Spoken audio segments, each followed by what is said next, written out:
सोलापूर शहरातून आता एक मोठी ब्रेकिंग बातमी समोर येत आहे।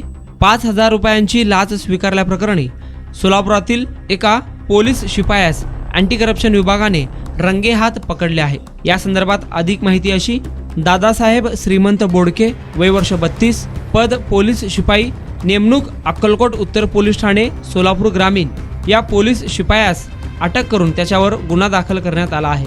तक्रारदार यांच्या विरुद्ध मोबाईल चोरीचा गुन्हा दाखल न करण्याकरिता यातील पोलीस शिपाई दादासाहेब श्रीमंत बोडके यांनी 5,000 रुपये लाचेची मागणी केली होती व सदरची लाच रक्कम स्वतः स्वीकारल्याप्रकरणी अँटी करप्शन विभागाने पोलीस शिपाई दादासाहेब बोडके यांना रंगेहात पकडले आहे। याच्यावर अक्कलकोट उत्तर पोलीस ठाण्यात भ्रष्टाचार प्रतिबंधक कायदा कलम 7 प्रमाणे गुन्हा दाखल झाला आहे। सोलापूर ग्रामीण पोलीस दलातील पोलीस शिपायास 5,000 रुपयाची लाचेची मागणी करून ती लाच रक्कम रंगेहात स्वीकारल्याप्रकरणी झालेल्या अँटी करप्शनच्या कारवाईने ग्रामीण पोलीस दलात खळबळ उडाली आहे। सदरची कारवाई अँटी करप्शन विभागाचे पोलीस निरीक्षक उमाकांत महाडिक, पोलीस अंमलदार अतुल घाडगे, स्वामीराव जाधव, राहुल गायकवाड आदींच्या पथकाने केली आहे। पर्यवेक्षण अधिकारी म्हणून पोलीस उपअधीक्षक गणेश कुंभार यांनी काम पाहिले आहे।